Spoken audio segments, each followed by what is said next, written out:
और जय हिंद साथियों। शिक्षक भर्ती परीक्षा के लिए जीएसजी के विविध विज्ञान की सीरीज में हम आज आपके लिए कुछ महत्वपूर्ण प्रश्न बैंक लेकर आए हैं जो आपके परीक्षा में बार बार पूछे जाते हैं या जहां से आपकी परीक्षा में बार बार सवाल आते हैं। अगर अब की बार एक सीट हमार करने के लिए पढ़ रहे हैं तो इस वीडियो के अंत तक बने रहिएगा, खासकर कॉपी कलम लेकर, और आप भी ये देखिएगा कि कितने में से कितने प्रश्न का उत्तर आपने एकदम सही सही दिया है, क्योंकि यह सीरीज आप सभी के लिए काफी महत्वपूर्ण है। और साथ ही अगर आपने अभी तक कॉपी कलम नहीं लिया है तो कॉपी कलम लेकर बैठिएगा कि हम बहुत सारे तथ्य ऐसे लिखवाते चलेंगे जहां से आपके परीक्षा में सवाल आते हैं। आपको सरकारी नौकरी करने के लिए, सरकारी नौकरी प्राप्त करने के लिए जो अपनी तैयारी है, अपनी मेहनत है, उसमें कुछ महत्वपूर्ण बातों का ध्यान रखना होगा। क्या पढ़ना है यह मायने नहीं रखता क्या क्या नहीं पढ़ना है।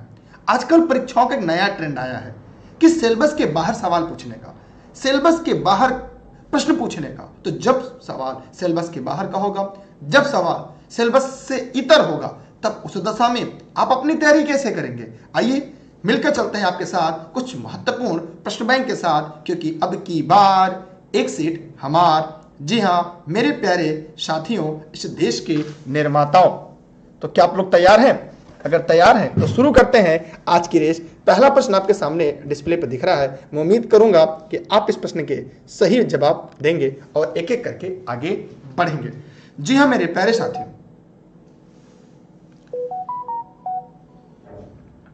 चलिए पहला प्रश्न कह रहा है आप सभी से, शायद आपको दिख रहा होगा, सभी को दिख रहा है ना, ये कोई ऐसा भी है जिसको नहीं दिख रहा है। देखिए, अशोककालीन स्तंभ अंबाला से दिल्ली कौन लाया था। एक सवाल मेरा है कि अशोक के जो शिलालेख थे वो कितने थे, क्योंकि यहां से परीक्षा में सवाल आते हैं तो लोग इसका जवाब नहीं दे पाते। इसकी स्क्रीनशॉट अपने साथ करते चलिएगा, क्योंकि बहुत सारी चीजें आपको प्राप्त हो जाएंगी नोट्स के माध्यम से। देखिए, यहां पर हम आपके लिए सवाल का जवाब देने का प्रयास करेंगे। जो अशोककालीन स्तंभ अंबाला से दिल्ली लाया था, कौन लाया था? फिरोज शाह तुगलक, मोहम्मद बिन तुगलक, अकबर, बलबन। प्रायः कहते हैं कि मध्यकालीन इतिहास से आपके परीक्षा में सवाल नहीं आते, लेकिन ऐसा नहीं है कि हम मध्यकालीन इतिहास को ना पढ़े। अगर भारतीय इतिहास का जिक्र है, अगर हमें इतिहास पढ़ना है तो इन महत्वपूर्ण तथ्यों को पढ़ना है जहां से आपके परीक्षा में सवाल बार बार पूछे जाते हैं। तो वीडियो को फटाफट शेयर करिएगा। ये निःशुल्क क्लास आप सभी के लिए देश हित में, राष्ट्र हित में है। जी हाँ, इस प्रश्न का जवाब आप लोगों ने एकदम सही दिया है, कुछ लोगों ने गलत भी दिया है। पहले प्रश्न का उत्तर क्या होगा? फिरोज शाह तुगलक। आइए इसके बारे में थोड़ी सी चर्चा करते हैं। दिल्ली टोपरा हरियाणा के अंबाला जिले में टोपरा नामक गांव में था। तो फिरोज तुगलक के शासन में अगर बात करें, फिरोज तुगलक के शासन काल में इसे दिल्ली लाया गया। इसी स्तंभ पर सातों स्तंभ लेख उत्कीर्ण है। इसी पर सातों जो स्तंभ लेख हैं वो उत्कीर्ण है, इसलिए यह आपकी परीक्षा में कई बार, यूं कह सकते हैं हम कि बार बार पूछा जाता है। जी हाँ मेरे प्यारे साथियों, इस देश के निर्माताओं, अगला सवाल आपके सामने है कि हर्ष के द्वारा कौन सी पुस्तक नहीं लिखी गई है। काफी इंपॉर्टेंट है, तो जल्दी से जितने भी साथी इस वीडियो को देख रहे हैं वे तुरंत फटाफट कमेंट बॉक्स में जाइए और कमेंट करके बताइए कि कौन सी इसमें हर्ष के द्वारा नहीं लिखी गई है। जितने भी साथी इस वीडियो को देख रहे हैं जल्दी जल्दी फटाफट कमेंट सेक्शन में जाइएगा और कमेंट करके जवाब दीजिएगा। मेरे प्यारे साथियों, फटाफट कमेंट करिएगा। जितने भी साथी इस वीडियो को लाइव सेशन में देख रहे हैं बताइए फटाफट कमेंट करके। देखिए जरा आवाज साफ आ रही है क्या? नहीं, जैसे मुझे ऐसा लग रहा है कि आवाज तो कोई दिक्कत तो नहीं हो रही है ना, क्योंकि ये क्लास थोड़ी सी बड़ी होगी। तो एक बार जरा स्पष्ट कर दीजिएगा आप लोग कि आवाज साफ आ रही है कि ना। सौरभ जी जरा चेक कर लीजिए आवाज साफ आ रही है कि नहीं, कि मुझे ऐसा लग रहा है कि आवाज में कोई दिक्कत तो नहीं है।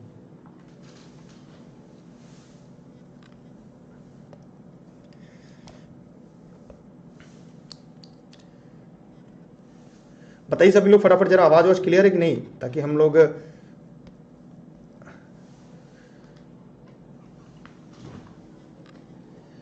चलिए थोड़ी सी तकनीकी समस्या मुझे लग रही है। अब सब क्लियर है?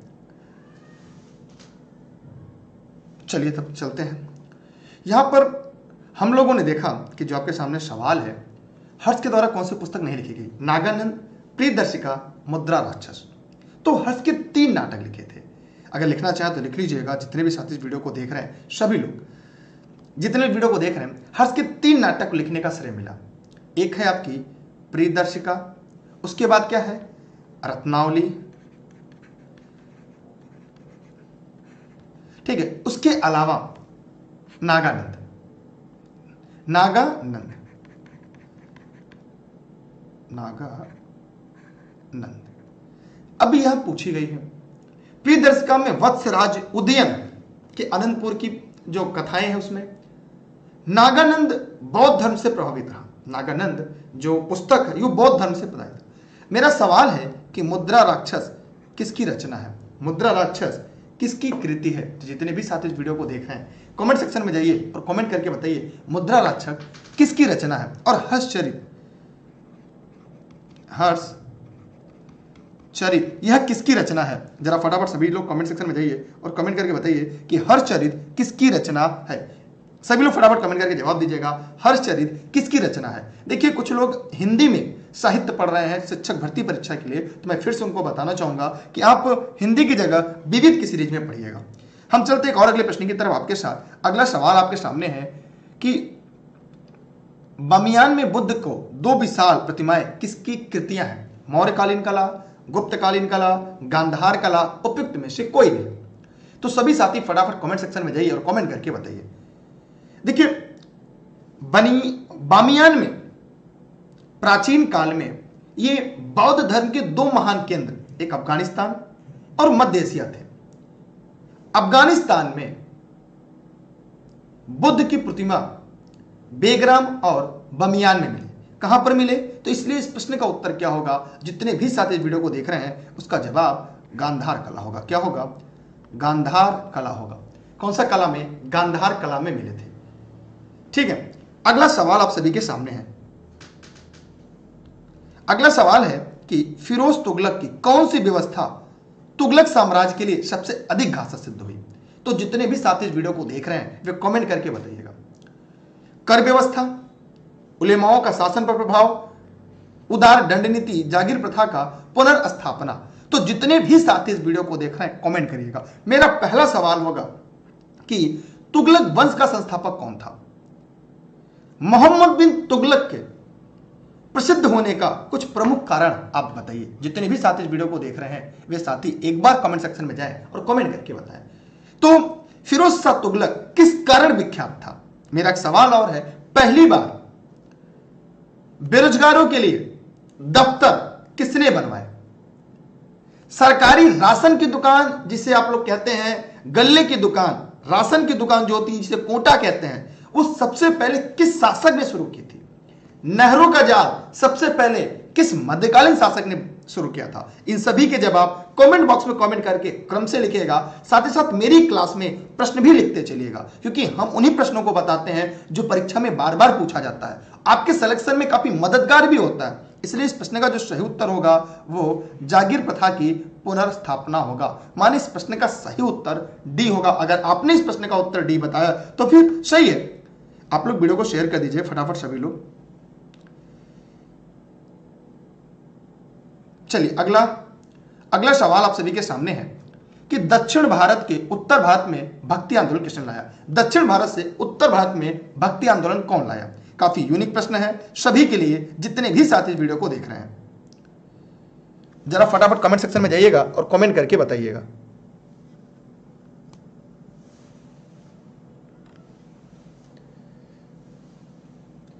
सभी लोग फटाफट कमेंट सेक्शन में कमेंट करिए।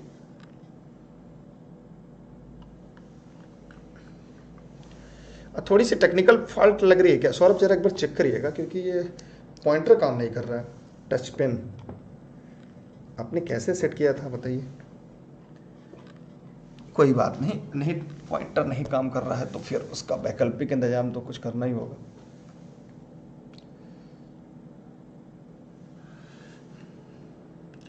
चलिए यहां पर हम लोग देखते हैं, प्रश्न के बारे में बात करते हैं आपके साथ मिलकर। कह रहा है कि दक्षिण भारत से उत्तर भारत भक्ति आंदोलन कौन लाया? रामानंद, शंकराचार्य, स्वामी विवेकानंद, बबीर। तो यहां पर इस प्रश्न का उत्तर एकदम आसान हलवा है, स्वामी विवेकानंद। एकदम सही जवाब है। एक सवाल आता है कि स्वामी विवेकानंद का मूल नाम क्या है? जितने भी साथी इस वीडियो को देख रहे हैं कमेंट सेक्शन में जाएंगे और कमेंट करके बताएंगे कि स्वामी विवेकानंद का मूल नाम क्या है। हम बढ़ते हैं अगले सवाल की तरफ कि कुतुब मीनार का निर्माण किसके द्वारा पूरा किया गया? सभी साथी फटाफट कमेंट सेक्शन में कमेंट करके जवाब देंगे, चाहे इस वीडियो को फेसबुक पे देख रहे हैं, चाहे इसे यूट्यूब पर देख रहे हैं। जितने भी साथी इस वीडियो को देख रहे हैं, ये निःशुल्क क्लास देश हित में, राष्ट्र हित में आप लाइव देख रहे हैं, तो जरा कमेंट सेक्शन में जाइए और कमेंट करके बताइए किस शासक ने इसे पूरा कराया था। सभी लोग फटाफट कमेंट बॉक्स में जाइए, कमेंट करके बताइए। सभी लोग फटाफट कमेंट करके बताइए।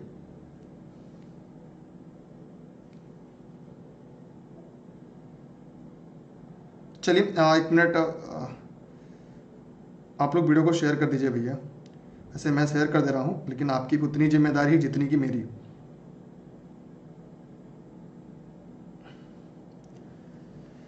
आइए हम बात करते हैं, यहां पे इल्तुतमिश होगा। क्या होगा? इल्तुतमिश। आइए कैसे इसके बारे में जानते हैं। सबसे पहले जान लीजिएगा कि जो गुलाम वंश की नींव कुतुबुद्दीन ऐबक को सुल्तान बना के रखा गया था। ये 1206 पे गद्दी पर बैठा था, लेकिन ये पोलो खेलते समय ये गिरता घोड़े से उसकी मृत्यु हो जाती है। तो प्रायः पूछा जाता है कि कुतुब मीनार की नींव किसने रखी थी, तो कुतुब मीनार की नींव कुतुबुद्दीन ऐबक ने रखी थी। बख्तियार काकी कौन था? ध्यान समझिएगा, बख्तियार काकी कौन था? कुतुबुद्दीन ऐबक का भारत में जो साहित्यिक या कहते स्थापत्य कला में क्या क्या प्रसिद्ध रही, उसका जवाब कमेंट बॉक्स में दीजिएगा। लेकिन कुतुब मीनार को पूरा कराने का काम उसके बाद उसका दामाद इल्तुतमिश ने किया, और इल्तुतमिश ने पहली बार दिल्ली को भारत की राजधानी बनाई। रट लीजिएगा, याद कर लीजिएगा कि इल्तुतमिश एक ऐसा शासक था जिसने पहली बार दिल्ली को राजधानी बनाई। अभी मैं पूछूंगा कि कोलकाता से राजधानी दिल्ली कब आई, तो उसका जवाब आप तुरंत दे लेंगे। लेकिन भारतीय इतिहास में पहली बार दिल्ली को राजधानी कौन बनाया, तो इल्तुतमिश ने बनवाया। इल्तुतमिश के द्वारा चलाए गए सिक्कों को क्या कहते हैं? जितने भी साथी इस वीडियो को देख रहे हैं कमेंट करके बताइएगा। 1210 से लेकर 1236 तक का शासनकाल रहा, बड़ा स्वर्णिम काल रहा। इसके बाद रजिया सुल्तान गद्दी पर बैठती है, उसके बारे में भी हम लोग आगे जिक्र करेंगे, ठीक है। तो जितने भी साथी वीडियो को देख रहे हैं सभी लोग फटाफट कमेंट करें कि मेरी बातें समझ में आ रही हैं। यार अभी तक आपने वीडियो को लाइक किया ना शेयर किया, पैसा नहीं कटेगा, उनकी मदद करिए जो वास्तव में सरकारी शिक्षक बनना चाहते हैं आपकी तरह। हम लेकर आते हैं आपके सामने एक अगला सवाल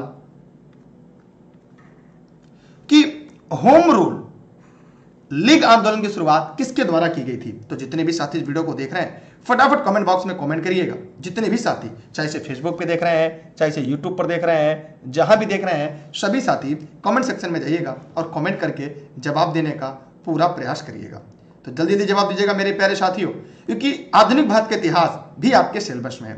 आधुनिक भारत का इतिहास भी आप सभी के पाठ्यक्रम में है, आप सभी के सिलेबस में है। तो जल्दी जल्दी कमेंट सेक्शन में जाइए और जवाब दीजिए।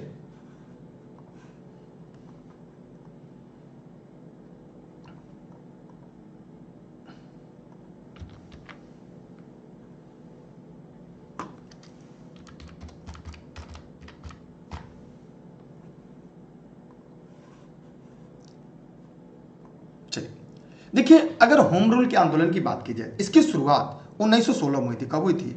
1916 में। किसके द्वारा? तो सभी लोग फटाफट कमेंट करिएगा कि एनी बेसेंट के साथ तिलक जी भी थे, लेकिन शुरुआत में अगर हम बात की जाए तो शुरुआत में एनी बेसेंट थे, इनके साथ साथ तिलक भी थे, तिलक जी भी थे। लेकिन इस प्रश्न का जो सही उत्तर होगा वो ए होगा, एनी बेसेंट। होम रूल की शुरुआत 1916 में हुई थी। तो यहां से सवाल आपके परीक्षा में आते हैं। मेरा सवाल फिर से आप सभी से है कि बाल गंगाधर तिलक को आधुनिक भारत के इतिहास किस रूप में याद करता है? दूसरा मेरा सवाल है, फिरोज शाह मेहता ये गर्म दल से संबंधित थे, नरम दल से संबंधित थे? बाल गंगाधर तिलक गर्म दल से थे कि नरम दल से थे? यह भी प्रश्न पूछा जाता है निम्नलिखित में से कौन से नरम दल से थे, कौन गर्म दल से थे? यह आधुनिक भारत के इतिहास में सवाल आपकी पूछा जाता है, जिसे हम भारतीय राष्ट्रीय आंदोलन कहते हैं। दांडी कूच का प्रारंभ कब हुआ था? अगर दांडी यात्रा की बात करें तो यह इसकी शुरुआत 12 मार्च को की गई थी। कब की गई थी? 12 मार्च। 12 मार्च कब? 1930 में। 12 मार्च 1930 को कौन किया था? महात्मा गांधी जी ने किया था। कितने समर्थकों के साथ? तो उनके जो समर्थक थे, अगर पूछा जाए उनके समर्थक कितने थे, तो उनके जो समर्थक थे उनकी संख्या कितनी थी? 30। उनके जो समर्थक 79 समर्थकों की संख्या कितनी थी? 79 थी। और साबरमती के पास उनका आश्रम था, वहां से लगभग 320 किलोमीटर, कहीं आपको 22 मिल जाएगा, कहीं 325 किलोमीटर मिल जाएगा, लगभग 325 किलोमीटर की दूरी डांडी के लिए प्रस्थान करते हैं। कहां से? साबरमती के पास के अपने आश्रम से लेकर डांडी तक लगभग 325 किलोमीटर की यात्रा 12 मार्च 1930 को अपने 79 जो 79 समर्थक थे उनके साथ, और इस यात्रा को पूरा करने में जो समय लगा था वो 24 दिन का समय लगा था। देखिए ये सब परीक्षा वाले सवाल है, कितने दिन का समय लगा था? तो समय 24 दिन का लगा था। और 24 दिन में कब वो पहुंचते हैं, डांडी कब पहुंचे, कब डांडी पहुंचकर उन्होंने नमक कानून को तोड़ा? तो डांडी पहुंचने में जो समय था वो क्या तारीख था, जरा कमेंट बॉक्स में कमेंट करिएगा। वह था 6 अप्रैल 1930 को वो डांडी नामक स्थान पर पहुंचकर नमक कानून को तोड़ते हैं। तो इसलिए अब आपकी परीक्षा में कितने प्रश्न बने, जरा कमेंट सेक्शन का कमेंट करके बताइएगा। तो कहां से शुरू करते हैं? साबरमती आश्रम के पास से। तो जरा बताइए सभी लोग कमेंट सेक्शन में कमेंट करके, क्या आप लोगों को चीजें समझ में आ गई? क्या जो मैं बता रहा हूं, क्योंकि परीक्षा में यही से सवाल बनते हैं जो आप लोग पढ़ रहे हैं। ठीक है, हम आगे बढ़ते हैं एक और अगले प्रश्न के साथ। या शेयर कह दीजिए, पैसा ना कटे तो से शेयर कह दे, अपने कुल ग्रुप में भेज दे, सहेली के, सहेला के, जितना ग्रुप हो, जो पढ़े वाला हो, जो सरकारी मास्टर बनने वाला हो, सब तक पहुंचा दे। हम बढ़ते हैं अगले सवाल की तरफ। अगला सवाल आपके सामने है,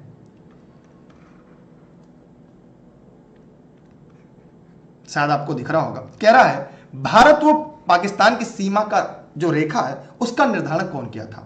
तो सीधी सी बात है, इसको याद करने का 2-3 तरीका है। पहला तरीका कि किस देश का नाम सुनते ही आंखें लाल हो जाती है, कहेंगे पाकिस्तान।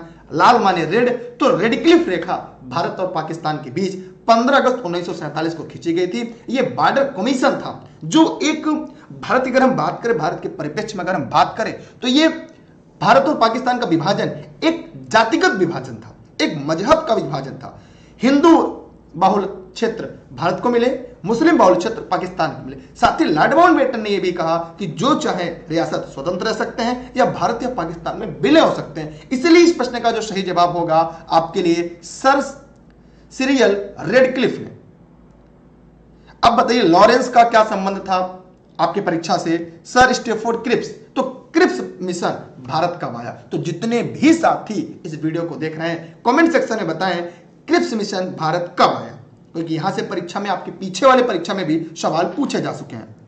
ठीक है, आप लोग जरा बताइए कि क्या आप लोग को समझ में आ रही है? क्या ऐसा भी कोई व्यक्ति है जिसको चीजें जो मैं पढ़ा रहा हूं वो समझ में ना आ रही हो? तो आप पूरी तरह स्वतंत्र होकर आप पूछ सकते हैं, क्योंकि मेरा उद्देश्य आपको हर चीजें, हर तथ्य पढ़ाना है, हर तथ्य समझाना है, ताकि आप सिलेक्शन के और करीब पहुंच सकें। सभी साथी अब ना पहुंच पाए तो आपकी जिम्मेदारी है, आप ना मेहनत करें तो मैं क्या कर सकता हूं।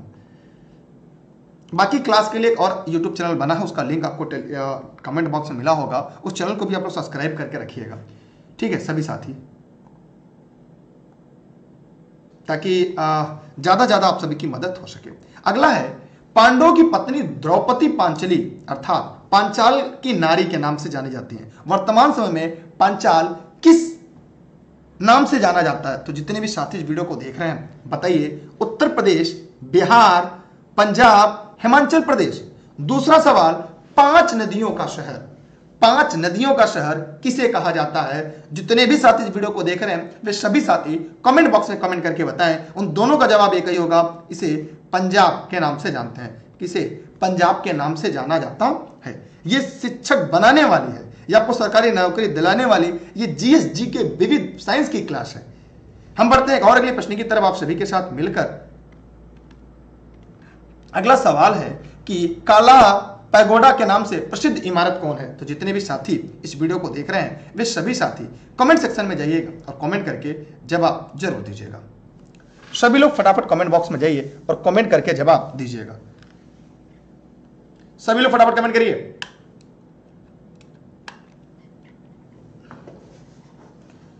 सभी लोग फटाफट कमेंट करिए।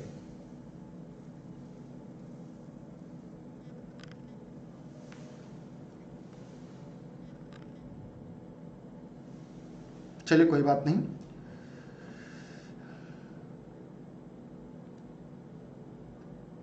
आइए देखते हैं काला पैगोडा। ये किसे कहा जाता है? सभी लोग फटाफट कमेंट करके बताइएगा। ये कोणार्क का सूर्य मंदिर। मेरा सवाल है कि कोणार्क का सूर्य मंदिर कहां पर है? ये विविध का सवाल है। कोणार्क का सूर्य मंदिर कहां पर स्थित है? तो जितने भी साथी इस वीडियो को देख रहे हैं, चाहे इस वीडियो को फेसबुक पे आप देख रहे हैं, चाहे इस वीडियो को यूट्यूब पर देख रहे हैं, कमेंट बॉक्स में जाइए और कमेंट करके हमें बताइए। अगला सवाल है, कहां पर है बताइए फटाफट कमेंट करके। जी हां, यह ओडिशा में है। यह ओडिशा में है।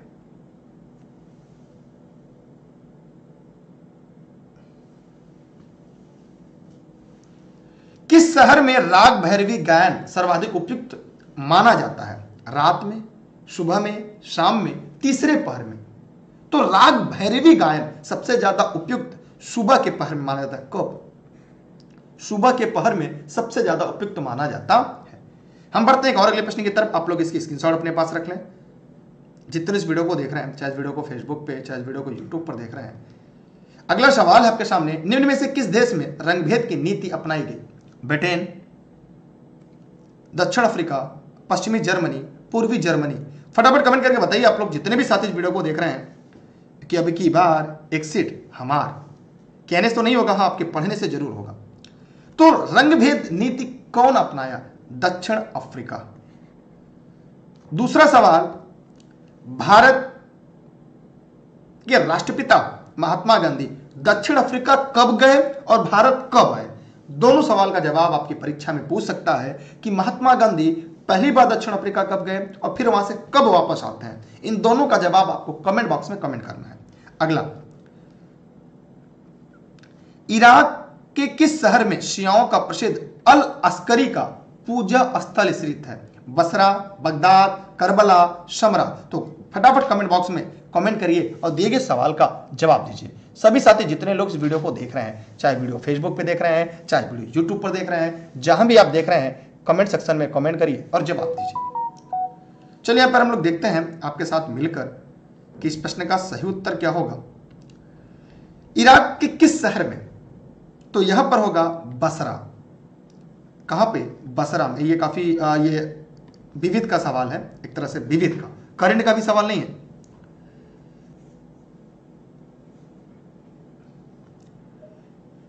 हाँ, दो बार हो जाते हैं कि एक बार जाते हैं, दोनों का जवाब दीजिएगा सभी लोग। अगले सवाल की तरफ हम बढ़ते हैं। देखिए, आपको कल को आप लोग को सरकारी नौकरी मिल जाएगी, तो ऐसी चीजों को ध्यान में रखिए। मोहम्मद साहब जिन्होंने इस्लाम धर्म की नींव रखी, उनका जन्म कब हुआ था? हजरत मोहम्मद साहब का जन्म कब हुआ था? कहां पर हुआ था? इनका जन्म मक्का में हुआ था। यह भी मध्यकालीन भारत के इतिहास का सवाल है। कब हुआ था? 570 एनो डोमिनी में, 570 ईस्वी में इनका जन्म हुआ था। मोहम्मद साहब को, हजरत मोहम्मद साहब को 610 ईस्वी में मक्का के पास हीरा नामक गुफा में ज्ञान की प्राप्त होती है। कब? 610 में। हीरा गुफा में ज्ञान की प्राप्ति होती है और यही से इस्लाम धर्म के प्रवर्तक थे। अगर पूछा जाए कि इस्लाम धर्म के प्रवर्तक कौन है, तो हजरत मोहम्मद साहब जी हैं। इनकी मृत्यु 632 में हो जाती है। 632 एडी में मृत्यु हो जाती है और उन्हें मदीना में दफनाया जाता है। दफन किया जाता है। हिजरी क्या है? कमेंट करके बताइएगा, हिजरी क्या है? जितने भी साथी इस वीडियो को देख रहे हैं, कमेंट सेक्शन में जाइएगा, कमेंट करके बताइएगा हिजरी क्या है, हिजरत क्या है। आगे बढ़ते हैं एक और अगले सवाल की तरफ, क्योंकि अब की बार एक सीट हमार। सभी लोग फटाफट कमेंट सेक्शन में जवाब देते रहें और अपने सवालों को भी हल करते रहें। आप लोग की संख्या बहुत कम है, क्यों ऐसा करते हैं आप लोग? क्या पढ़ाने में कोई कमी है? ऐसा कोई कंटेंट है जो आपको समझ में नहीं आ रहा है? पूर्वी समुद्री तट पर कौन सा कृत्रिम बंदरगाह स्थित है? अगर देखा जाए, भारत में कुल 13 प्रमुख बंदरगाह हैं जो परीक्षाओं में पूछे जाते हैं। अगर हम बंदरगाह की बात करें तो प्राय जो है भारत का, अगर समुद्री तट देखें तो इसी तरह से भारत है। ये भारत है, यहाँ पे थोड़ा लक्षद्वीप है। तो ये भारत का दक्षिण भारत हम कह सकते हैं। तो जो समुद्र किनारा है, इस समुद्र किनारों पर कुल 13 प्रमुख बंदरगाह है। कितने? 13 प्रमुख बंदरगाह हैं, जो आपको ई लर्निंग विद दुर्गेश के नोट्स में होगा। आप लोग नोट्स प्राप्त कर लीजिएगा क्लास के लिए, और प्रैक्टिस सेट के लिए ई लर्निंग विद दुर्गेश का ऐप डाउनलोड कर लीजिएगा। तो यहां पर है कोच्चि का बंदरगाह, कोलकाता, कांडला, चेन्नई। मेरा सवाल आपके सामने है, कांडला का बंदरगाह कहां पर है? तो इस प्रश्न का उत्तर जो होगा वो आप लोग कमेंट करके बताइएगा। स्पीड बढ़ाएंगे तो डिफाइन नहीं कर पाएंगे। इस प्रश्न का सही उत्तर क्या होगा? कोलकाता। क्या होगा? कोलकाता इस प्रश्न का सही जवाब होगा। कोलकाता जो बंदरगाह है ये कहां पर है? ये हुगली नदी के बाएं कॉर्नर पर है, ये लेफ्ट कॉर्नर पर है, और भारत का नहीं, संपूर्ण दक्षिण एशिया का एक महत्वपूर्ण बंदरगाह माना जाता है। भारतीय सामुद्रिक व्यापार का यह पूर्वी द्वार कहलाता है। इस बंदरगाह से प्राय जो है भारी वस्तुओं का व्यापार होता है, तो इसलिए यह परीक्षा में महत्वपूर्ण होगा। कांडला बंदरगाह गुजरात में है, एकदम सही जवाब। ठीक है, बाकी आपके लिए एक और YouTube चैनल बना है जहां पर उसकी थियरी क्लास आपके लिए मेरे द्वारा चलेगी निःशुल्क, देश हित में, राष्ट्र हित में। अगर आप जौनपुर जनपद के सिराजे हिंद से हैं तो आज ही ज्वाइन कर लीजिएगा, या उसके बाद हम आपको टॉपिक बाय टॉपिक पढ़ा देंगे, पूरी कंप्लीट कोर्स, ताकि अब की बार आप भी एक सीट हमार कह सकें। हम बढ़ते हैं एक और अगले प्रश्न की तरफ। अगला प्रश्न पुनः आपके सामने है और आपके सामने दिख रहा है, नेइवेली ताप विद्युत किस राज्य में है? तो जितने भी साथी इस वीडियो में देख रहे हैं वे कमेंट करिएगा, और कमेंट करने के बाद बताइएगा। देखिए, उत्तर प्रदेश का प्रमुख ताप विद्युत स्टेशन का नाम बताइएगा, लेकिन यह कहां पर है? उत्तर प्रदेश, मध्य प्रदेश, तमिलनाडु, कर्नाटक। कमेंट करिए सभी लोग फटाफट। हाँ, चेन्नई भी कृत्रिम है।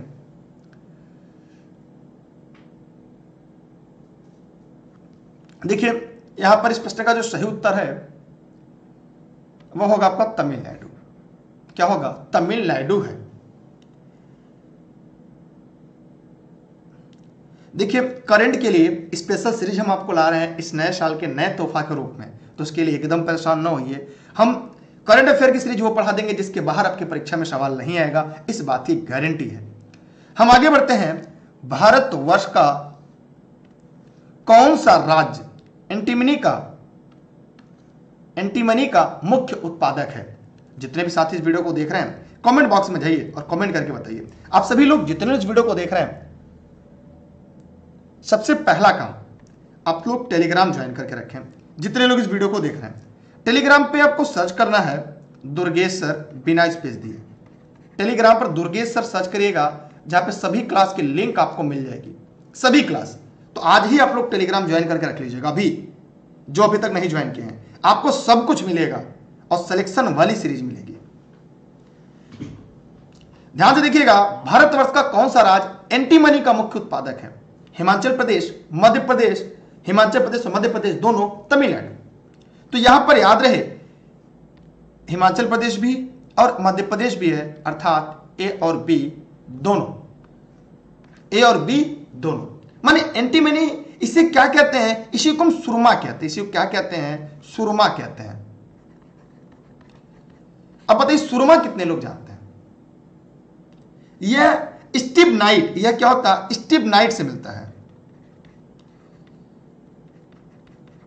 यह स्टिबनाइट नामक खनिज से मिलता है।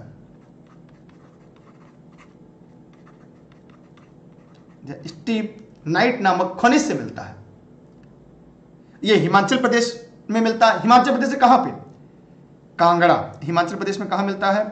कांगड़ा के पास, कांगड़ा की घाटी है। सुरमा मध्य प्रदेश में कहां मिलता है? जबलपुर। यह कहां मिलता है? जबलपुर में मिलता है। इसका उपयोग कहां कहां किया जाता है? बंदों के कारतूस में, जो ब्रश किया जाता है, टूथपेस्ट में किया जाता है, उन जगहों पे इसका प्रयोग किया जाता है। ठीक है, आप लोग इसकी स्क्रीनशॉट रख लीजिएगा। अब हम बढ़ते हैं अगले प्रश्न की तरफ। सबको समझ में आ रही है ना? हाँ, सुरमा आंख में लगाया जाता है। हाँ, कांडला बंदरगाह गुजरात में है। ठीक है, कहीं शेयर नहीं कर रहे हैं आप लोग, बताइए। जो लोग वीडियो को देख रहे हैं शेयर कहीं नहीं कर रहे हैं। बढ़ते हैं अगले प्रश्न की तरफ।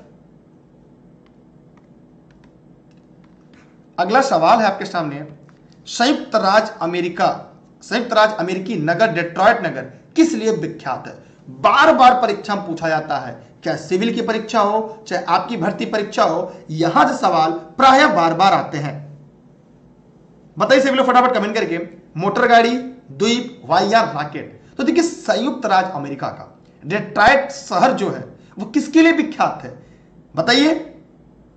वह आप सभी के मोटर गाड़ियों के लिए विख्यात है। ये एनसीईआरटी में, ये ई लर्निंग विद दुर्गेश के नोट्स में भी है। अगर आपने अभी तक नोट्स नहीं प्राप्त किए हैं तो घर बैठे प्राप्त कर सकते हैं। ई लर्निंग विद दुर्गेश के ऑफिस से कांटेक्ट करिए, क्लास और नोट्स सब कुछ आपको मिल जाएगा। यह संसार भर में मोटर गाड़ी का निर्माण करने का सबसे बड़ा केंद्र है। यह डेट्रॉयट नदी पर स्थित है। कौन से? यहां इसी के पास से डेट्रॉयट नदी बहती है। जब हम पढ़ाएंगे आपको सभी महाद्वीप, उस महाद्वीप की सीरीज में आपको ये मिलेगा, डेट्रॉयट शहर। आपको ये ह्यूरिन झील को हरी झील से मिलाती है। यह ह्यूरिन झील को हरी झील से भी मिलाने का काम करती है। डेट्रॉयट के अलावा इस क्षेत्र में मोटर गाड़ी भी निर्माण किया जाता है। अगला सवाल आपके सामने भी हम लोगों ने पढ़ा था, ब्लैक पैगोडा किस देश, कहां पर स्थित है? यह कोणार्क का सूर्य मंदिर, यह क्या है? कोणार्क का सूर्य मंदिर कहां पर है? यह उड़ीसा में है। तो जितने भी साथी देख रहे हैं, बताइए इसका निर्माण कौन किया था?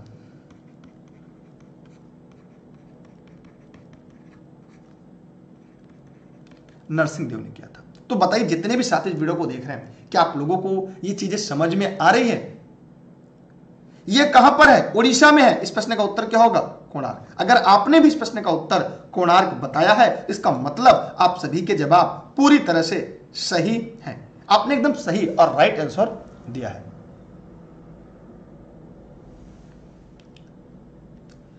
बढ़ते हैं हम एक और अगले प्रश्न की तरफ। आप लोग इसकी स्क्रीनशॉट रख लें। अगर आपने प्रश्न यहां तक पढ़ लिया तो इसकी स्क्रीनशॉट अपने पास सुरक्षित जरूर रख लें। ठीक है, ये आपके क्लास के हिसाब से, आपके सिलेबस के हिसाब से हम पढ़ा रहे हैं।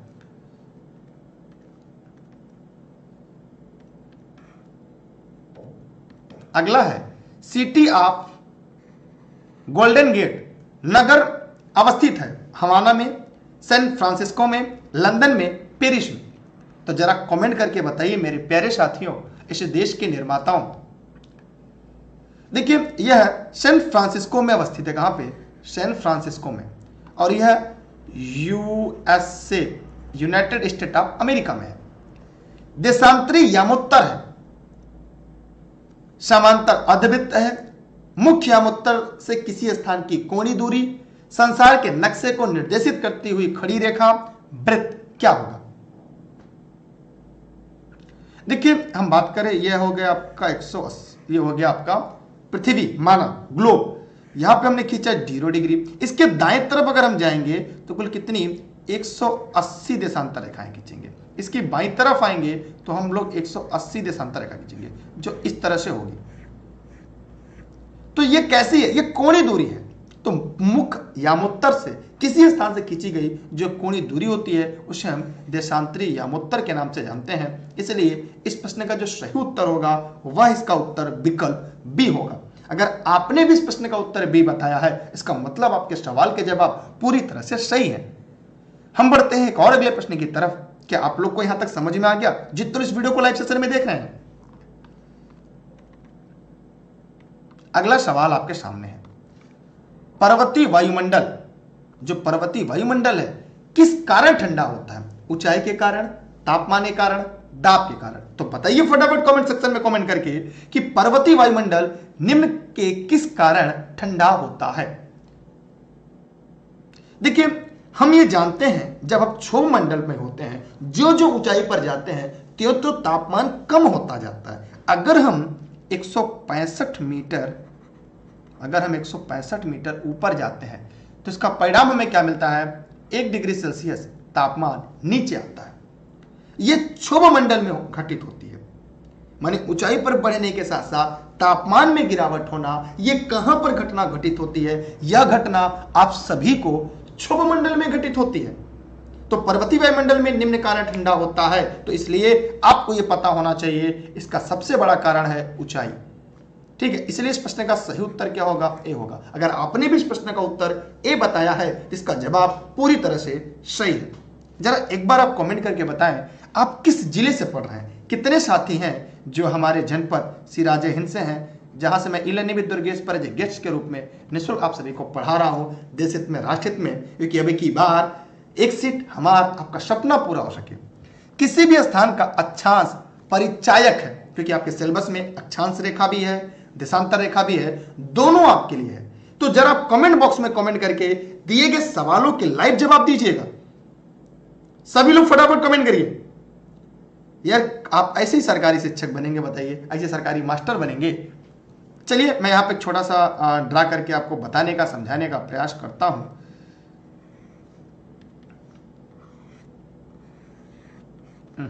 माना ये आपका ग्लोब हो गया, ये हो गया आपका 0 डिग्री, ये भूमध्य रेखा कहते हैं। ज्यो ज्यो भूमध्य रेखा से हम बढ़ते जाते हैं, माने 23 डिग्री है, 23 डिग्री है, ये हो गया देशांतर रेखा। अब ज्यो ज्यो भूमध्य रेखा से दूर हटते जाते हैं, तापमान कम होता है, जैव विविधता कम होता है। तो जो अक्षांशीय विस्तार होता है, अक्षांश होता है, वो किसी भी स्थान का तापमान बताता है। क्यों? ऐसे समझिए, जैसे आप लोग इस वीडियो को लाइव सेशन में देख रहे हैं, तो मैं चाहूंगा पहले ध्यान से समझिए। जैसे पृथ्वी जो है पश्चिम से पूरब चक्कर लगाती है। देखिए ध्यान से मेरी बात समझ लीजिए, फिर आप जवाब दीजिएगा आप किन किन जनपदों से हैं। देखिए पृथ्वी जो है पश्चिम से पूरब घूमती है। जब पृथ्वी पश्चिम से पूरब घूमेगी तो मान लेते हैं हम, जैसे मेरे पास अभी ऐसा कोई नहीं है ग्लोब, एक मिनट रुकिएगा, मैं आपको टेम्परेरी ग्लोब दिखाकर आपको बताना चाहूंगा ये कैसे हुआ। ठीक है, एक मिनट का मैं आपसे समय लूंगा, एक नहीं कुछ सेकंड का, ताकि मैं आपको इस चीज को अच्छे से समझा सकूं।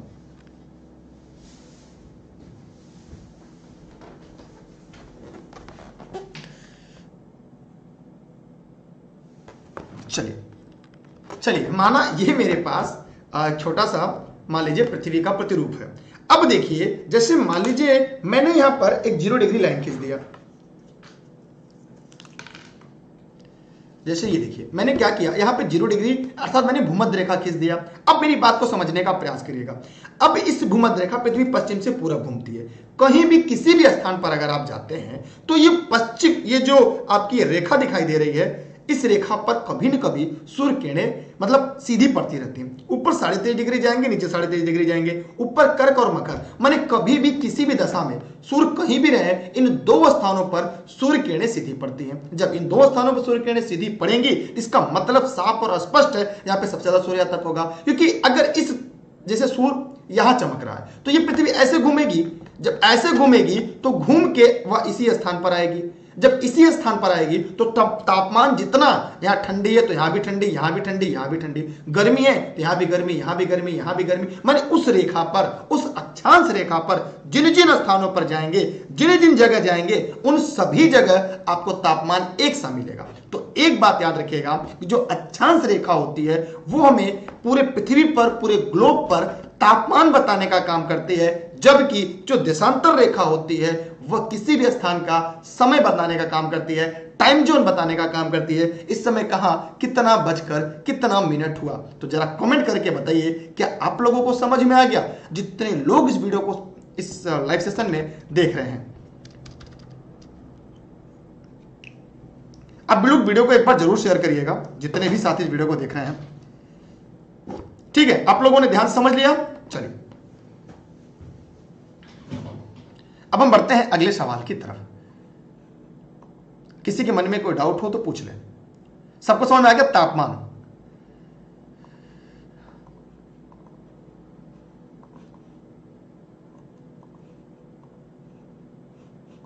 देखिए अगला है भारत के राष्ट्रपति को पद की शपथ कौन दिलाता है।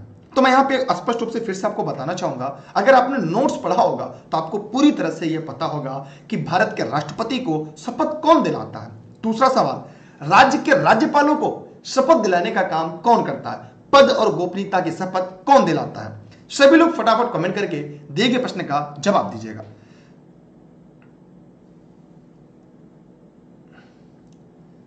देखिए यहां पर सभी लोग ध्यान से देखिएगा कि भारत के राष्ट्रपति को भारत के मुख्य न्यायाधीश चीफ जस्टिस ऑफ इंडिया शपथ दिलाते हैं, लेकिन ये त्यागपत्र अपना उपराष्ट्रपति को सौंपते हैं। क्या करते हैं, ये अपना जो त्यागपत्र होता है ये किसे सौंपने का काम करते हैं, यह भारत के जो उपराष्ट्रपति होते हैं उन्हें अपना त्यागपत्र देते हैं, लेकिन शपथ किसके सामने लेते हैं, ध्यान दीजिएगा।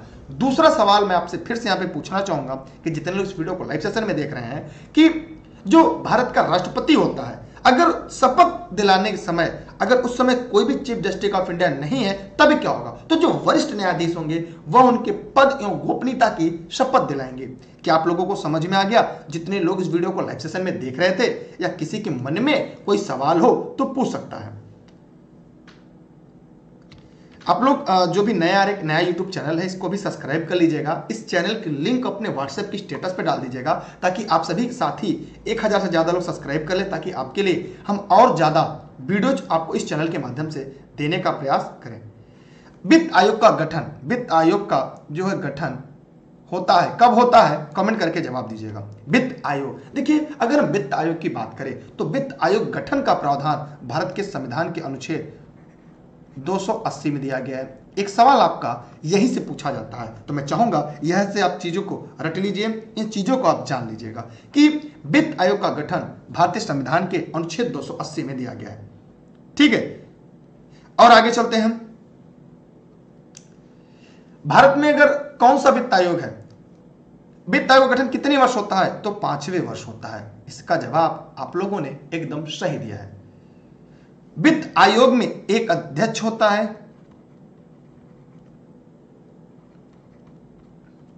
वह 4 अन्य सदस्य होते हैं, 4 अन्य सदस्य भी होते हैं। ठीक है, प्रत्येक 5वें वर्ष में इसका गठन होता है। हम चलते हैं एक और अगले प्रश्न की तरफ। जितने इस वीडियो को देख रहे हैं, पढ़ रहे हैं, समझ रहे हैं, वो ध्यान से पढ़ते चले, देखते चले। अगला है आपके सामने सवाल, कह रहा है संविधान का कौन सा अनुच्छेद है जिसके द्वारा राष्ट्रपति राज्य का प्रशासन अपने हाथ में लेता है। हम यूं कह सकते हैं कि यहां पर राष्ट्रपति शासन की बात हो रही है। किस अनुच्छेद के तहत राष्ट्रपति शासन लगता है, तो जी हां, हम बताएं आपात उपबंध। अगर यहां पे आपात उपबंध की बात की जाए, आपात, ये सभी ई लर्निंग विद दुर्गेश के नोट्स में है। उपबंध के 3 प्रमुख अनुच्छेद हैं, अनुच्छेद 352, अनुच्छेद 356, अनुच्छेद 360। ये कभी नहीं लगा है, ये अभी तक कभी नहीं लगा है। अनुच्छेद 356 कितनी बार लगा है भारत में, कमेंट करके जवाब दीजिएगा। अभी तक 356 कितनी बार लगा है। राष्ट्रपति शासन 356। तो आप लोग को समझ में आ गया या अभी भी कोई डाउट है? नोट्स मैंने बताया है, चीजों को पढ़ाया है, एक बार आप लोग नोट्स को पूरा पढ़ लीजिएगा। उससे बाहर आपको तैयारी करना नहीं है, केवल प्रैक्टिस सेट हल करिएगा। 50 से ज्यादा हम आपको प्रैक्टिस सेट उपलब्ध कराने वाले हैं और वह practice set e learning with Durgesh के ऐप पर उपलब्ध होगा। हम बढ़ते हैं 100 रुपए के नोट पर किसका हस्ताक्षर होता है। एकदम आसान सा प्रश्न है। वित्त मंत्रालय सचिव का 1 रुपया पर कितना होता है, इनका 1 रुपया पर। वित्त मंत्रालय सचिव का किस पर होता है, 1 रुपया पर। लेकिन 100 रुपए पर किसका होगा, कमेंट करके जवाब दीजिएगा। 10 रुपए पर किसका होगा,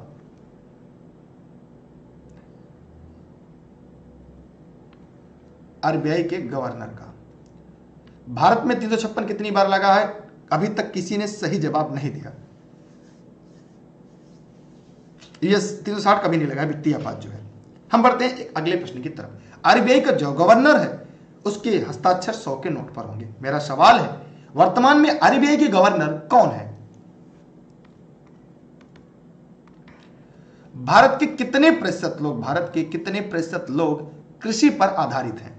90%, 70%, 65%, 80%। देखिए इसका एग्जैक्ट आंकड़ा नहीं है, अभी हाल में भी फिर से आने वाला है, लेकिन अभी तक के लिए जान लीजिएगा 70% लोग। इससे 50% को कृषक माना जाता है, 20% लोग कृषि पदार्थों के व्यापार, परिवहन या आदि चीजों में अपनी जीविका चलाते हैं। माने अगर हम यूं कहें, ये 50 + 20 बराबर 70%। 16 दिसंबर विजय दिवस मनाने का कारण क्या है? जितने भी साथी इस वीडियो को देख रहे हैं वो कमेंट बॉक्स में कमेंट करके बताएं। हाँ, वित्तीय आपात कभी नहीं लगा है।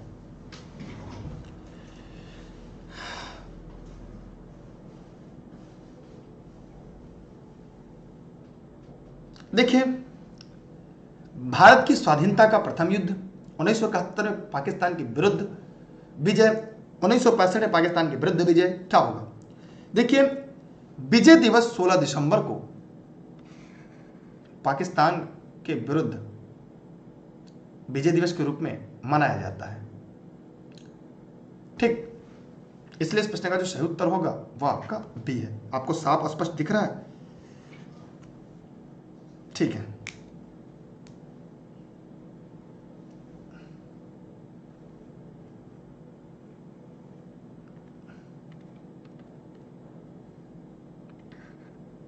अगला है, प्रतिवर्ष 1 दिसंबर को किसको सूचित करता है? तो जितने भी साथी इस वीडियो को लाइव सेशन में देख रहे हैं वे कमेंट बॉक्स में जाइए और कमेंट करके बताइए। वैसे अगर हम दिवस की बात करें, 1 दिसंबर, 2 दिसंबर, 3 दिसंबर, 4 दिसंबर, 5 दिसंबर, ये ऐसे दिवस हैं जहां सबके परीक्षा में लगातार प्रश्न आते हैं, बार बार पूछे जाते हैं। तो भैया आप इन प्रश्नों के जवाब भी जरूर से दीजिएगा। तो फटाफट कमेंट सेक्शन में जाइए, कमेंट करके बताइए। संयुक्त राष्ट्र दिवस कब मनाया जाता है? ये आपका 24 अक्टूबर को।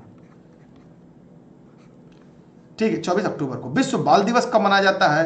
कमेंट करके बताइएगा। इसलिए इस प्रश्न का जो सही उत्तर होगा विश्व एड्स दिवस। देखिए, सभी दिवस जो हैं, जितने भी दिवस आपके सुपर टेट में पूछे जाते हैं वे सभी नोट्स में दिए गए हैं। नोट्स में अगर अभी आपने विविध को पढ़ा होगा,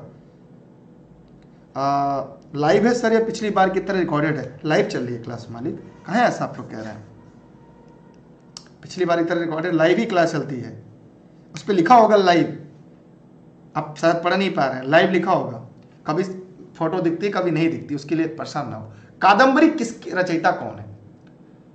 अभी मैंने पूछा था शुरुआत में, हर्षचरित किसकी रचना है? तो कादम्बरी के रचयिता कौन है? कालिदास, बाणभट्ट, आर्यभट्ट, रामनाथ अवस्थी। तो इस प्रश्न का जो सही उत्तर होगा वो होगा बाणभट्ट। बाणभट्ट की रचना कादम्बरी के अलावा कौन सी है जो परीक्षा में पूछी जाती है? हर्षचरित। ये बहुत ही इंपॉर्टेंट है, इनकी रचना है जो परीक्षा में पूछी जाती है, इसलिए इसे रट लीजिएगा, याद कर लीजिएगा। ठीक है, हम कमेंट नहीं पढ़ते आप लोग को, इसलिए नहीं पढ़ते कि मेरा उद्देश्य ये है कि आप सिलेक्शन के नजदीक पहुंचे। आप नाम के लिए, कमेंट के लिए नहीं, बल्कि सिलेक्शन के लिए पढ़ने आते हैं। तो जिस लिए आते हैं वो आपका पूरा हो। हाँ, जो नोट्स नहीं ले पा रहे हैं पूरी क्लास देख लें, आपकी तैयारी पूरी हो जाएगी। लेकिन अब क्या बताएं, पूरक तो नहीं हो सकता, लेकिन हाँ कोशिश की जा सकती है। अगला आपके सामने है, एलिसिस इन वंडरलैंड नामक पुस्तक किसने लिखी है? Shaun Snow, Shakespeare, Lewis Carroll, Oscar Wilde. तो यहां प्रश्न होगा लुइस कैरोल।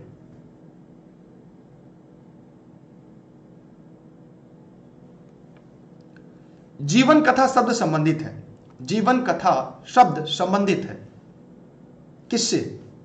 किसी व्यक्ति द्वारा स्वयं के जीवन के विषय में लिखा हुआ, ये विविध के सेक्शन है। पुस्तकों, लेखकों, सूची जिन पर पुस्तक लेख आधारित है, इनके अंत में दर्शाई गई है। लेख जो किसी व्यक्ति द्वारा किसी अन्य के जीवन की घटनाओं के विषय में हो। भौगोलिक वारतम्य में स्थानों की सूची।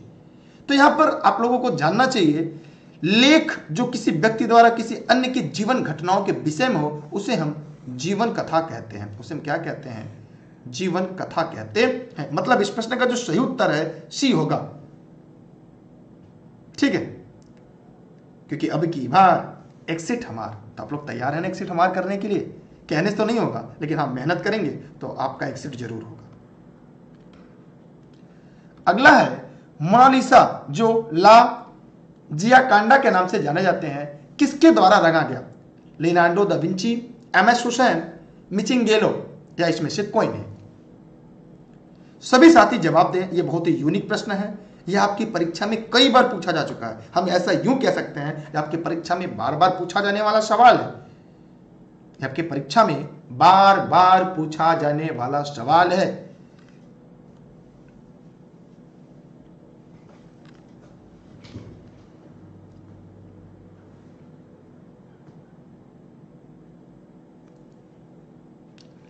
देखिए, लियोनार्डो द विंची, फ्लोरेंस निवासी लियोनार्डी का जन्म 1452 में विंची में हुआ था। लियोनार्डो वैज्ञानिक, गणितज्ञ, इंजीनियर, संगीतकार, दार्शनिक, चित्रकार थे। उनके चित्र में लास्ट सफर और मोनालिसा प्रमुख है। मोनालिसा किसी सुंदरी का चित्र नहीं है, लेकिन उस साधारण दिखने वाली महिला की रहस्यमय मुस्कान का अर्थ आज भी दर्शकों के लिए रहस्य बना है। हम बढ़ते हैं अगला प्रश्न। अंतरराष्ट्रीय सद्भावना के लिए नेहरू पुरस्कार के प्रथम विजेता कौन है? जितने भी साथी इस वीडियो को देख रहे हैं वे सभी साथी कमेंट सेक्शन में जाएं और कमेंट करके बताएं। सभी लोग जितने लोग इस वीडियो को लाइव देख रहे हैं बताइए जल्दी से फटाफट कमेंट करके, अंतरराष्ट्रीय सद्भावना के लिए नेहरू पुरस्कार का प्रथम विजेता कौन था? Martin Luther King, Mother Teresa, यूथार्ड, डॉक्टर जोनास साल्क। आइए इसके बारे में हम लोग आपके साथ मिलकर पढ़ने का प्रयास करते हैं। तो प्रथम विजेता कौन थे? नेहरू पुरस्कार का प्रथम विजेता कौन रहा? जी हां, यूथार्ड। कौन? यूथार्ड। किस समय बताइए? 1965 में। अंतरराष्ट्रीय सद्भावना के लिए नेहरू पुरस्कार का प्रथम किसे मिला? संयुक्त राष्ट्र संघ के महासचिव यूथार्ड को प्रदान किया गया। आगे बढ़ते अगले प्रश्न की तरफ। देखिए ये भी आपके सिलेबस में है। कुछ लोग कहेंगे अरे सर ये कहां से प्रश्न आ गया? जूल्स रिमेट पुरस्कार का संबंध किससे है? जूल्स रिमेट पुरस्कार का संबंध किससे है? Cricket, football, hockey, golf. बताइए सभी लोग फटाफट कमेंट करके, सभी लोग फटाफट कमेंट करें। देखिए इस प्रश्न का उत्तर एकदम सही आप लोगों ने बताया है। जूल्स रिमेट पुरस्कार का संबंध किससे है? फटाफट कमेंट करिए। फुटबॉल से। किससे है? फुटबॉल से। पॉट संज्ञा किस खेल के साथ संबंध रखती है? बिलियर्ड के साथ। आप कहेंगे सर हाँ ये भी तो सिलेबस में था। बिलियर्ड्स के साथ संबंध रखती है। ठीक है, आप लोग टेलीग्राम जरूर ज्वाइन करके रखिएगा। अगला सवाल, प्रथम आधिकारिक टेस्ट क्रिकेट का मैच कब खेला गया? सभी लोग फटाफट बताएं। देखिए ऑनलाइन क्लास नोट्स से संबंध अगर कोई जानकारी चाहिए तो ई लर्निंग विद दुर्गेश के ऑफिस के नंबर पे आप जानकारी ले सकते हैं। यह सभी क्लास आपके जौनपुर जनपद के सिराजे हिंद से आप सभी के लिए निःशुल्क लाइव चल रही है और आप घर बैठे सभी नोट्स प्राप्त कर सकते हैं।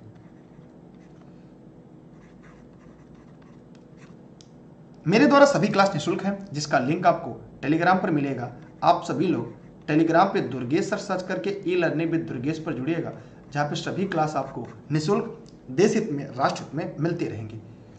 प्रथम आधिकारिक क्रिकेट मैच कब खेला गया था? Test cricket.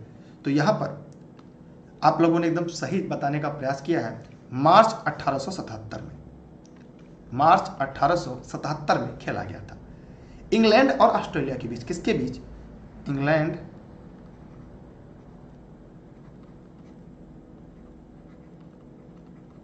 ऑस्ट्रेलिया के बीच खेला गया था।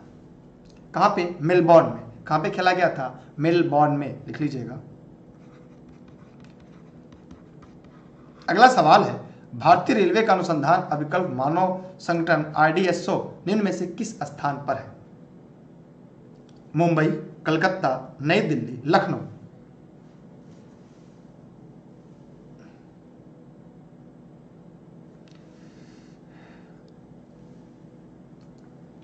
चलिए यहां पर इस प्रश्न का उत्तर क्या होगा? आप लोगों ने एकदम सही बताया, लखनऊ। इस प्रश्न का सही उत्तर क्या होगा? लखनऊ होगा। ठीक है, आज के लिए इतना ही। मिलते हैं कल अगली क्लास में इसी समय। कल के बाद से कुछ स्पेशल क्लास होगी, उसका लिंक आपको मिल जाएगा। लेकिन एक बात आप लोग से मैं पुनः दोबारा कहना चाहूँगा, जितने भी साथी इस वीडियो को देख रहे हैं वे सभी साथी कमेंट सेक्शन में जाएंगे। ठीक है, सभी लोग एक और चैनल है आपका, उस चैनल को सब्सक्राइब कर लेंगे, क्योंकि जो बाकी ये क्लासेज है वो सब आपको वहीं से मिलेगा। 50 से ज़्यादा प्रैक्टिस सेट हम आपको उपलब्ध कराने वाले हैं, वो जल्द ही आपको उपलब्ध हो जाएगा। 50 से ज़्यादा प्रैक्टिस सेट, सोचिए 50 प्रैक्टिस सेट हर 2-2, 3-3 दिन के बीच में मैं लाइव सेशन में भी आपको कराता रहूँगा। तो आप लोग डेली हफ्ते में 2 प्रैक्टिस सेट हम आपके लिए लेकर आएंगे जो 150 प्रश्न के होंगे। तो आप लोग तैयार रहिएगा। ये सभी प्रैक्टिस सेट इ-लर्निंग विद दुर्गेश के ऐप के माध्यम से आपको मिलेंगे, जहां पर आप जाकर ऐप पर अपनी पूरी तैयारी कर सकते हैं। आप सभी का बहुत बहुत धन्यवाद। आप सभी को बेस्ट ऑफ लक। जय हिंद, जय भारत। वीडियो को अगर अभी तक आपने शेयर नहीं किया है तो शेयर करिएगा, लाइक नहीं तो लाइक कर दीजिएगा, चैनल को सब्सक्राइब करके बेल आइकन दबाइएगा, क्योंकि एक और चैनल आ गया है आपके परीक्षा से जुड़ा हुआ, उसका भी लिंक डिस्क्रिप्शन में होगा, तो डिस्क्रिप्शन में जाइएगा, क्लिक करिएगा और चैनल को सब्सक्राइब करके रखिएगा। आप सभी का थैंक यू। ठीक है, तो अपना बेहतर देते रहिएगा सभी साथी जितने इस वीडियो को लाइव सेशन में देख रहे थे।